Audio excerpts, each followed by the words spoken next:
We gonna talk here about the wealth that can be gained even in the places with the least resources and the most suffering. Ptolemy, a 22-years-old farmer, his father was killed when he was 16, in an attack launched by unknown persons on his tribe, in order to plunder its wealth and the fruits of its people's labor.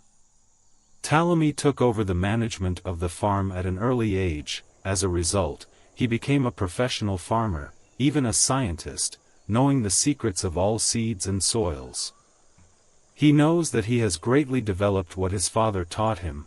He even surpassed him in some aspects, but he also knew that the land he inherited from him have a good strategic location that would help him harvest an extremely wonderful product. Therefore, whenever Ptolemy visited his father's grave, he thanked him for that priceless gift. Season after season, his name spreads more and more. Whoever observes his development will easily conclude that after a short time, he will be known even within the neighboring tribes. He started receiving a lot of demands, so he decided to look at the lands offered for sale, hoping to find one whose features is similar to his current. Naturally, news spreads that Ptolemy had now entered the expansion phase, and that he wanted to buy a second piece of land to make his production keep up with the huge amount of demand placed on him. Of course, the idea of expansion did not please the rest of farmers, especially the big ones, especially Epictetus, Pentus, and Clintus, the three who controlled the market and divided it among them. The possibility of a fourth person entering made them feel threatened. Note that they cannot tolerate each other in first place, and they make a great effort to coexist. The three had enough, so they decided to discuss how to break Ptolemy's thorn. The outcome of the first meeting was to send a spy to collect information about him and investigate his relations and the secret of his success.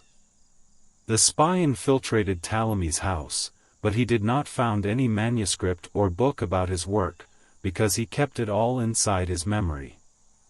After the spy lost hope, he left the house.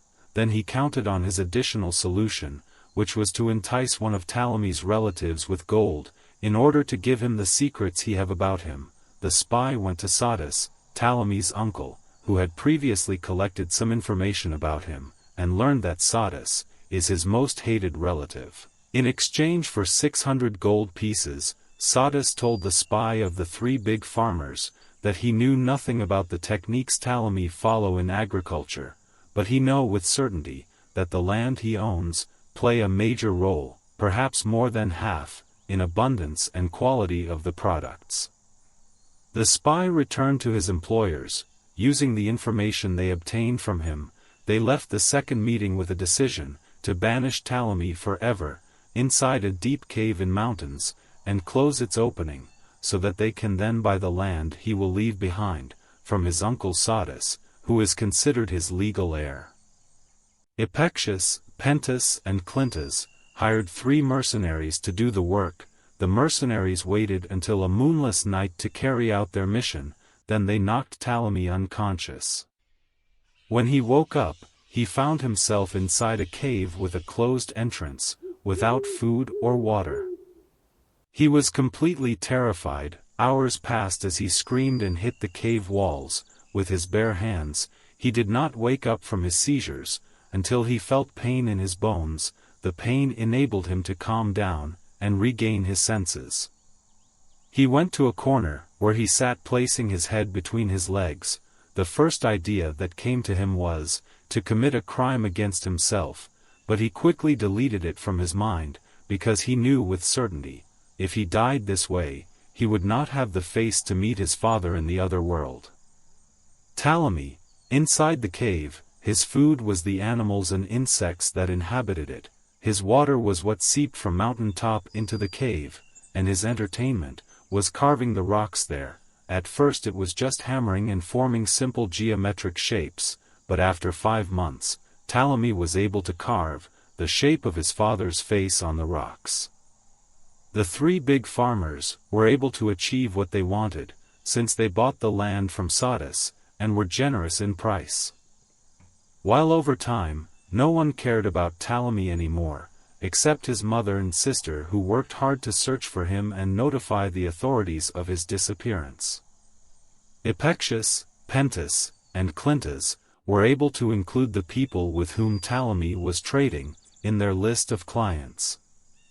Although the vegetables, fruits, and grains were not as good as Ptolemy's production, but the difference in quality was not huge, while by exploiting the land, they were able to produce the same quantity as Ptolemy. Several months passed, while he was inside the cave. Months passed on him, practicing his new hobby, until the end of the fall season. This is the golden season for Ptolemy, because in it, the rare plant begins its growth on the slopes of the mountains. This is the plant that attracted the herb merchant, Zeno the alchemist. The merchant climbed the slope in order to collect the rare plant. Then, he heard Ptolemy's knocking and scratching. Stones came out from behind the rock. At first, Zeno thought that the sound resulted from a strange natural phenomenon, but he retracted this idea, after realizing that the sound was infrequent and intermittent in an inconsistent manner, so he learned that it is produced by a human. Ptolemy heard the herb merchant calling, then he started screaming for help.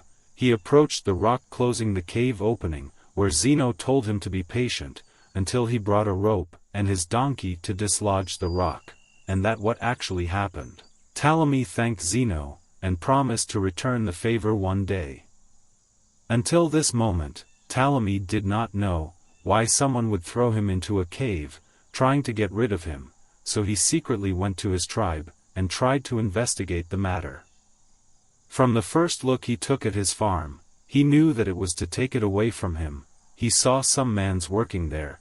He has not yet realized who the people are behind this, but he is sure that it is all for the sake of trading vegetables, fruits, and grains.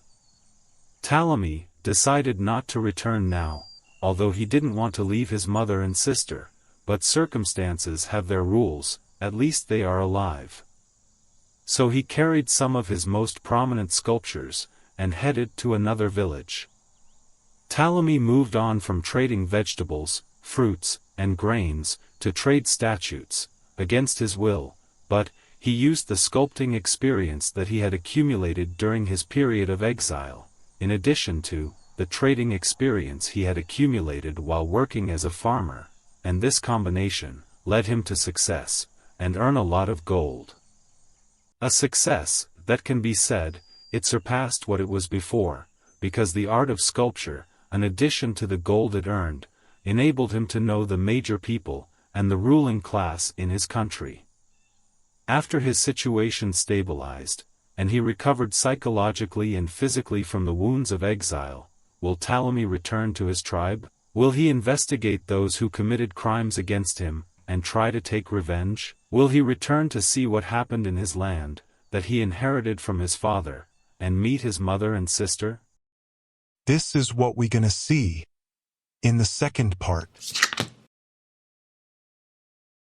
After telling the story, it is time to present 2 quotes to understand it more. The first says, "Privacy is not for people who hide nothing, but for those who know how to hide what they think others should not know." Ptolemy's first problem was his uncle Sadas' knowledge of the importance of the land in his work. He did not have to share this information with anyone, even his uncle, especially since he did not work in the field of agriculture. Excessive secret sharing was an important part of the predicament that Ptolemy went through. Who knows, perhaps he would have shared with his uncle even the secrets of his agricultural techniques. Perhaps, what prevented him from doing so was that his uncle would not understand him, because Sadas had nothing to do with agriculture. The second says, "The most powerful thing in the world is a strong human will that never gives up." Ptolemy's valor over several months is the best example of this quote. He was patient, supported by his love for his father and his unwillingness to surrender, what enabled him to emerge safely from exile, but rather, he emerged with a great benefit, which is the craft of sculpture.